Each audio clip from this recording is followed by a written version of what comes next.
Hello साथियों, मैं अभिषेक स्वागत करता हूं आप सभी का आपके अपने परिवार फिट आईटीआई पर।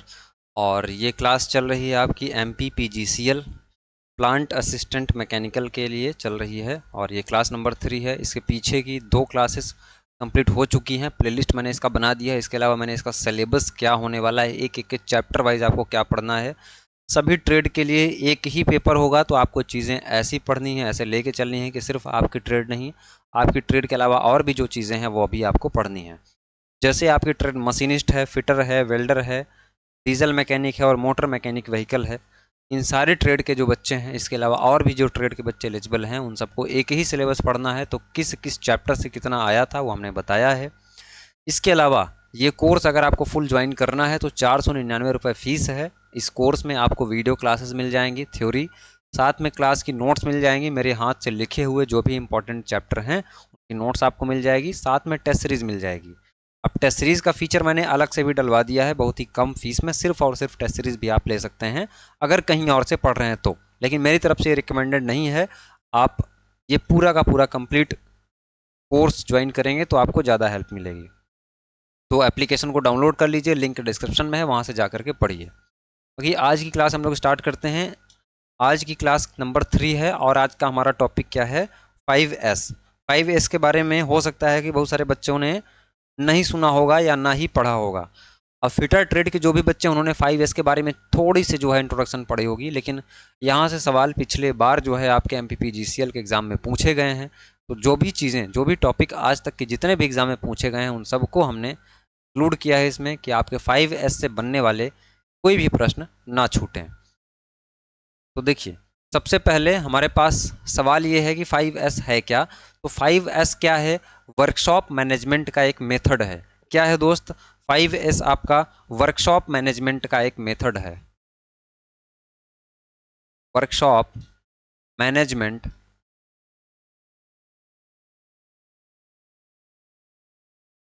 का मेथड है। मेथड है का मतलब क्या है दोस्त? तरीका है। तरीका है। इसका मतलब क्या हुआ कि वर्कशॉप में चीज़ों को व्यवस्थित करना। वर्कशॉप में, अब ये वर्कशॉप आपका क्या है? आपका प्लांट का वर्कशॉप भी हो सकता है, इसलिए आपको 5S जरूरी है ना? तो वर्कशॉप में चीज़ों को व्यवस्थित तरीके से, चीज़ों को व्यवस्थित तरीके से, व्यवस्थित तरीके से रखना, जिससे उपयोगी वस्तुओं का, उपयोगी वस्तुओं का, अब उपयोगी वस्तुएं इसमें क्या हो सकती हैं? कुछ टूल हो सकते हैं, कुछ औजार हो सकते हैं, इसके अलावा आपकी कुछ मशीनें हो सकती हैं, उपकरण हो सकते हैं। उन उपयोगी वस्तुओं का समय पर मिलना सुगम हो पाए, आसान हो पाए। इतनी बात क्लियर हुई क्या? 5S क्या है? एक वर्कशॉप मैनेजमेंट का मेथड है। वर्कशॉप में मैनेजमेंट का एक तरीका है, सीधा सा मतलब ये है। और ये क्या है दोस्त? वर्कशॉप में चीज़ों को व्यवस्थित तरीके से रखना, जिससे उपयोगी वस्तुओं का समय पर मिलना सुगम हो जाए, है ना? ये क्या है? आपका 5S टेक्निक है। एक छोटा सा इंट्रोडक्शन ये हुआ आपका। इसके अलावा 5S क्या है? एक जापानी शब्द है। 5S जो है वो एक जापानी टेक्निक है। कैसी टेक्निक है दोस्त? जापानी तकनीकी है। जापानी तकनीकी है। तो सवाल ये भी बन सकता है कि 5S कहाँ से लिया गया है? तो जापान से लिया गया है। और देखिए, सर्वप्रथम 1980 में जापान की मैन्युफैक्चरिंग कंपनी टोयोटा, टोयोटा आपने देखा होगा जिसकी फॉर्च्यूनर आती है, उसने क्या किया था? सबसे पहले 5S का, सबसे पहले जापान की कंपनी 1980 ने क्या किया? टोयोटा ने 5S का उपयोग किया और इससे टोयोटा प्रोडक्शन के सिस्टम का नाम दिया। इसको क्या नाम दिया? टोयोटा प्रोडक्शन सिस्टम नाम दिया। इसका नाम पहले 5S नहीं था। 5S क्यों पड़ा, अभी इसके बारे में हम लोग समझेंगे, लेकिन समझिएगा इस बात को कि लगभग 1980 के आसपास जापान की मैन्युफैक्चरिंग कंपनी है आपकी टोयोटा, इसने 5S का उपयोग किया और इसे टोयोटा प्रोडक्शन सिस्टम नाम दिया। क्या नाम दिया? Toyota production system.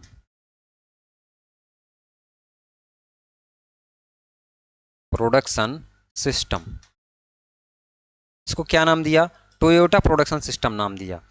इसके बाद जो बाद में 5S एक्टिविटी के नाम से फेमस हुई, यही जो आपका टोयोटा प्रोडक्शन सिस्टम, तो इसका पिछला नाम, पुराना नाम यही आपसे पूछा जा सकता है कि 5S को और किस नाम से जानते हैं, तो वर्कशॉप मेथड टेक्नोलॉजी के नाम से भी इसको जानते हैं हम लोग। इसके अलावा हम लोग टोयोटा प्रोडक्शन सिस्टम के भी नाम से भी जानते हैं। इसको लिया कहाँ से गया, तो लिया गया इसको जापान की मैन्युफैक्चरिंग कंपनी टोयोटा से लिया गया है ना। तो ये सारे सवाल आपके बनते हैं। सर्वप्रथम 1980 में, बाद में यही 5S एक्टिविटी के नाम से फेमस हुई, जो कि सर्विस इंडस्ट्री में 5S का उपयोग 1990 से प्रारंभ हुआ। जितने भी सेवा प्रदाता कंपनियां हैं उसमें 5S का प्रयोग 1990 से, यानी कि इसके 10 साल तक, यानी कि 10 साल तक खूब धुआंधार तरीके से टोयोटा ने क्या किया, इसका उपयोग किया अपनी प्रोडक्टिविटी बढ़ाने के लिए। क्लियर है? अब आगे हम लोग बढ़ें तो जो आपका 5S है, ये 5S नाम इसलिए पड़ा क्योंकि जापान के 5 शब्द हैं, जापानी भाषा में क्या हैं, 5 शब्द हैं जिनकी शुरुआत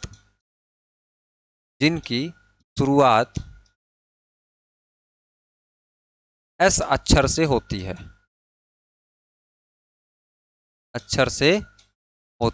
है, है ना। जैसे मेरा नाम अभिषेक है, अगर मैं मान चलिए मैं 5 भाई होता, अभिषेक होता, अखिल होता, अभय होता, तो हमको क्या बोल दिया जाता, 5A ब्रदर्स, इस टाइप से। तो इसी प्रकार से क्या है कि ये 5 जापानी शब्द हैं जिनका स्टार्टिंग क्या हो रहा है, एस से हो रहा है। कौन कौन से शब्द हैं वो ऐसे उंगलियों पर रटे होने चाहिए, सेरी, सिटन, सेसु, सिकेत्सु और सितस्युक। ये 5 शब्द हैं आपके, क्या हैं, ये है आपका शेरी, ये है आपका सिटन, ये है आपका सेसु, ये है सिकेत्सु और ये क्या है आपका सिकेत्सु है, सितस्युक है। अब देखिए इस शेरी का जो मतलब होता है वो मतलब क्या होता है, शॉर्ट होता है, एक जगह व्यवस्थित है, इसको समझ लीजिए। अभी आगे हम लोग इसके बारे में पढ़ते हैं, समझते हैं कि क्या होता है ये जो शेरी लिखा हुआ है इसको हम लोग क्या बोलते हैं, शेरी बोलते हैं। इस शेरी को हम लोग क्या बोलते हैं, शॉर्ट बोलते हैं अपनी भाषा में, है तो ये जापानी शब्द है ना शेरी। तो शेरी का तो मतलब आपको समझ में आएगा नहीं कि शेरी है क्या। शेरी का मतलब होता है शॉर्ट, शॉर्ट का मतलब क्या होता है, छटाई करना। दूसरा क्या है आपके पास, सिटन है, सिटन का मतलब क्या होता है, सेट इन ऑर्डर, यानी कि ऑर्डर में व्यवस्थित करना, है ना, तरीके से व्यवस्थित करना, यानी कि सुव्यवस्था बनाना। उसके बाद तीसरा नंबर क्या है आपका, सेसो है, सेसो का मतलब है शाइन, शाइन का मतलब है चमकना या चमकाना, इसका मतलब साफ सफाई से, क्लीनिंग से, अभी आगे समझेंगे हम लोग। फिर क्या है आपके पास, सिकेत्सु है, सिकेत्सु का मतलब क्या होता है, स्टैंडर्डाइज करना, यानी कि मानकीकरण करना, एक निश्चित मानक निर्धारित करना कंपनियों में, वर्कशॉप में। उसके बाद क्या है आपका, सितस्युक है, सितस्युक क्या है, सस्टेनेबल, यानी कि अनुशासन, है ना, यानी कि डिसिप्लिन मेंटेन करना आपकी वर्कशॉप में। तो यहाँ से तो एक बात समझ में आ गई होगी, जो हमने पीछे पढ़ा कि ये वर्कशॉप मैनेजमेंट टेक्निक है, तो सच में ये वर्कशॉप मैनेजमेंट टेक्निक ही है। और ये क्या है, जापानी है। 5 आपको शब्द दिखेंगे जापानी, 5, पांचों की शुरुआत किससे हो रही है, एस से शुरुआत हो रही है, इसलिए इसका नाम दोस्त क्या है, 5S है। भूलेगा तो नहीं, परीक्षा में आएगा सवाल तो बिल्कुल नहीं भूलना चाहिए। आगे बढ़ते हैं। अब कह रहा है what 5S can do, 5S क्या क्या कर सकता है। कुल मिला के इसकी क्षमता देखी जा रही है कि जो हम लोग इसको पढ़ रहे हैं तो ये क्या क्या कर सकता है, हमारे किस किस काम में आ सकता है। तो देखिए 5S जो होता है, हमने आपको बताया कि 5S क्या है, एक जापानी कंपनी है। इसका मुख्य उद्देश्य ही यही है कि आपकी क्वालिटी बढ़ाए, प्रोडक्टिविटी बढ़ाए और सेफ्टी बढ़ाए। क्या बढ़ाए, क्वालिटी, प्रोडक्टिविटी और सेफ्टी। क्वालिटी, प्रोडक्टिविटी और सेफ्टी,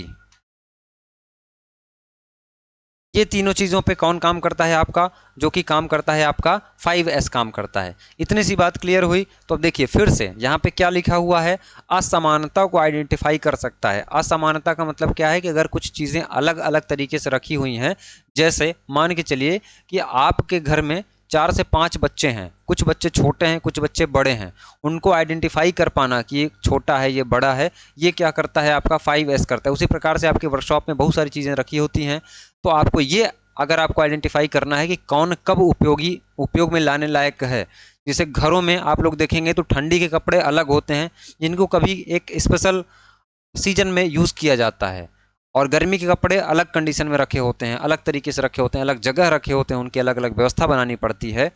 तो क्या करता है ये असमानता को, यानी कि समान समान चीज़ को एक साइड कर देना, असमान असमान चीज़ों को एक साइड कर देना, ये कौन करता है आपका 5S करता है। उसी प्रकार से वेस्ट को आइडेंटिफाई करके उसे कम कर सकता है, काम नहीं उसे कम कर सकता है, वेस्टेज को, है ना। यानी कि डस्टबिन वाला आइटम भी आपको कौन बताता है स्टोर मैनेजमेंट में, वो भी आपको बताता है 5S। जब आप छटाई करेंगे किसी चीज़ की, किसी चीज़ को सॉर्ट करेंगे, सेट इन ऑर्डर करेंगे, तो वहाँ से वेस्ट मटेरियल भी आपको निकल के आ जाएगा कि इसको हमको कभी ज़रूरत नहीं पड़ेगी, है ना। जैसे घर की आप साफ सफाई करते हैं तो आपको 10 चीज़ें मिलती हैं, उन 10 चीज़ों में कुछ 2-3 चीज़ें आपको ऐसी मिलती हैं जिनका यूज़ आपको प्रतिदिन करना होता है, तो उसको आप अलग रखते हैं। कुछ चीज़ें आपको ऐसी मिलती हैं जिनका उपयोग आपको कभी महीने 2 महीने 4 महीने में पड़ सकती है, उसको आप लोग अलग रखते हैं। और कुछ मटेरियल आपको ऐसे मिलते हैं कि जिनकी अब कोई ज़रूरत नहीं है, तो वो आपके वेस्टेज में चले जाते हैं, उनको आपको बाहर फेंकना होता है। उसी प्रकार से तो आपका ये कौन करता है, ये 5S करता है। उसके बाद प्रोडक्टिविटी को बढ़ा सकता है, सेफ्टी को इंप्रूव कर सकता है। यही चीज़ें तीनों मैंने आपकी लिखी हैं। क्या लिखी हैं कि क्वालिटी को बढ़ाता है दोस्त, प्रोडक्टिविटी को बढ़ाता है और सेफ्टी को बढ़ाता है। तो क्वालिटी, प्रोडक्टिविटी और सेफ्टी, इन 3 चीज़ों को ध्यान रखिएगा। 5S ये तीनों काम कर सकता है ना। तो ये क्या कर सकता है आपका 5S कर सकता है। अब 5S में जो S1 है, पहला S है, उसका क्या मतलब है, शॉर्ट, यानी कि छटाई करना। छटाई करना अपने आप मोबाइल में, अपने लैपटॉप में भी कभी कोई बहुत सारी फाइल आपके पास रखी होती है तो उसका आप शॉर्ट करते हैं फॉर्मेट में। कैसे शॉर्ट करते हैं कि अगर आपको 22 साइज़ शॉर्ट करना है ना, तो सबसे बड़ी बड़ी वाली साइज़ जो रहेंगी वो ऊपर आएंगी। 2 GB की, 2.5 GB की, 4 GB की फाइल एक साइड दिखाई देगी। उसके बाद 1 GB की, 1.5 GB की, 1.8 GB की, वो फाइल साइज एक साइड दिखाई देंगी। फिर सबसे कम KB में जो फाइल होती है वो एक साइड दिखाई देती है। उसका क्या काम होता है, शॉर्ट। उसका क्या मतलब होता है, शॉर्ट करना है कि छटाई करना। ये छांटना कि कौन सा सामान आपका कब यूज़ में आना है और किस पर्पज़ के लिए यूज़ में आना है, उसके हिसाब से उसको क्या करना, रखना। वो क्या करना है, शॉर्ट करना, है ना। सॉर्टिंग यानी कि छटाई करना है। कपड़ों का ही उदाहरण आप ले सकते हैं या किचन का उदाहरण आप ले सकते हैं। घर में आप खाना बनाते हैं तो आप ये देखते हैं कि जितने भी खाना बनाने वाली चीज़ें हैं उनको आप लोग शॉर्ट करके, छटाई करके किचन में रखते हैं, पूरे घर में नहीं रखते हैं। वो क्या होता है आपका, शॉर्ट होता है, छटाई करना होता है ना, यानी कि छांटना चीज़ों को। बहुत ज़्यादा चीज़ें नहीं है इसमें आपको पढ़ने के लिए, लेकिन यहाँ से सवाल बनते हैं। उसके अलावा आगे हम लोग क्या आते हैं, सेट इन ऑर्डर, यानी कि सुसज्जित करना। अब किसी आइटम को ढूंढने में लगने वाली समय और एनर्जी को बचा सकता है। ये कैसे बचा सकता है, जैसे आपने देखा होगा कि आप किसी वर्कशॉप में गए हैं, वर्कशॉप में एक दीवार होती है, उस दीवार पे एक प्लायर का सिंबल बना हुआ है, एक प्लायर का सिंबल बना हुआ है, वहाँ पे एक कील गड़ी हुई होती है। फिर आप देखेंगे कि एक रेंच का सिंबल बना हुआ है, एक स्क्रू ड्राइवर का सिंबल बना हुआ है। इसका मतलब क्या होता है कि हर एक चीज़ें वहाँ पे क्या है, ऑर्डर में सेट की गई हैं। तो जब भी आपको किसी चीज़ की ज़रूरत पड़ेगी, आप तुरंत जाएंगे उस सिंबल के पास और वहाँ से वो क्या करेंगे, वो प्लायर उठा करके लाएंगे, आप यूज़ में लाएंगे। जैसे घर में क्या होता है कि आपके बहुत सारे सामान काम के हैं लेकिन आप इधर उधर फेंके हुए हैं, आपको जब ज़रूरत पड़ी तो आप उसको घंटों ढूंढने में निकाल दिए। तो ये आपका कौन बचत करता है, समय। सेट इन ऑर्डर करता है, जो कि दूसरे नंबर का एस है ना, 5S में दूसरे नंबर का एस है। ये क्या करता है कि किसी भी आइटम को ढूंढने में लगने वाली समय और एनर्जी को क्या करता है, बचाता है ना। तो प्रोडक्टिविटी तो आपको बढ़ेगी, जाहिर सी बात है। ये आपका कौन करता है, सेट इन ऑर्डर करता है, दूसरा वाला एस करता है। इसका मतलब सिटन था ना, सियरी, सिटन और सेसु। ये क्या है आपका, सेसु है। सेशु का मतलब क्या है, साइन, स्वच्छता। इसका मतलब है कि फ्लोर की क्लीनिंग, साफ सफाई, इसका मतलब है साफ सफाई। अब साफ सफाई रहेगी तो जो भी वर्कर्स रहेंगे आपके आसपास, उनका मोटिवेशन भी बढ़िया बना रहेगा, बरकरार रहेगा और किसी प्रकार की दुर्घटना भी नहीं होगी, तो सेफ्टी भी मेंटेन रहेगी। तो ये आपका तीसरा एस बताता है, शाइन, यानी कि चमकना के बारे में। फिर स्टैंडर्डाइजेशन, यानी कि मानकीकरण, हर एक चीज़ का एक स्टैंडर्ड फिट करना भी आपको कौन बताता है, चौथा एस बताता है। चौथा एस क्या है, शेरी, शिटन, सेसु, सिकेत्सु, है ना, सिकेत्सु, सिकेत्सु। ये क्या है आपका, चौथा एस है। उसके बाद फिर हम लोग आगे बढ़ें, पांचवा एस क्या है आपके पास, सस्टेन है, स्वानुशासन, यानी कि अनुशासन के बारे में बात करता है ना, डिसिप्लिन मेंटेन करना। तो आप देख रहे हैं कि जो जो सारे के सारे पांचों एस हैं, अगर वो आप किसी भी अपने घर में भी लगाते हैं तो आपके घर में भी बहुत अच्छी चीज़ें हो सकती हैं, आपके वर्कशॉप में हो सकती हैं, आपके प्लांट में हो सकती हैं, आप पीजीसीएल में जा रहे हैं वहाँ अच्छी हो सकती हैं। तो ये 5S आपके लिए कितना इंपॉर्टेंट है। इसके अंतर्गत एम्प्लॉयज़ को ट्रेनिंग प्रोवाइड करते हैं, 5S एक्टिविटीज़ का एवेल्यूएशन करना होता है, प्रक्रिया का पालन करना और सुधार के लिए खुद को खुला रखना, अपने आप को ओपन रखना। ऐसा नहीं कि हम सुधार को कभी स्वीकार ही नहीं करेंगे, जो पहले से चला आ रहा है वो चलता आ रहा है। ये कौन करता है? डिसिप्लिन वाला काम ही करता है, यानी कि सिकेत्सु वाला ही करता है ना। उसके बाद सभी कर्मचारियों को जिम्मेदारी से काम करने के लिए उत्साहित करना। तो ये 5S अपने आप में बहुत इंपॉर्टेंट है। बहुत बड़ा सिलेबस नहीं था, बहुत ज़्यादा इसके बारे में जानना नहीं था, लेकिन एक क्लास में हमने ये सोचा है कि 5S की एक क्लास आपके लिए दूं, तो इसलिए 3rd नंबर क्लास हमने ये आपके लिए प्रोवाइड की। इसके अलावा इसके आगे की क्लास आपके टॉपिक से किसी अच्छे टॉपिक से रहेगी, है ना। तो जुड़े रहिएगा, प्लेलिस्ट जरूर विजिट करते रहिएगा। और हाँ, एप्लीकेशन डाउनलोड करिए, वहाँ से जा करके इस फुल कोर्स को ज्वाइन करिए। अगर आपकी ये ट्रेड है, आपने फॉर्म को अप्लाई कर दिया है या अभी तक नहीं किए हैं, तो फॉर्म को तो अप्लाई आपको करना ही पड़ेगा, है ना। उसके अलावा क्लासेस यहाँ पे अगर थ्योरी नहीं चल पाएंगी तो ऑब्जेक्टिव होंगी, और नहीं तो सारी चीज़ें एप्लीकेशन पे शिफ्ट हो जाएंगी। अगर इस क्लास को ज़्यादा से ज़्यादा आप लोग शेयर करेंगे तो हो सकता है कि क्लासेस जो है आगे यूट्यूब पे भी कंटिन्यू हो पाएँ। तो आज की इस क्लास को यहीं पे रोकते हैं, मिलते हैं आपसे अगली क्लास में, तब तक के लिए धन्यवाद।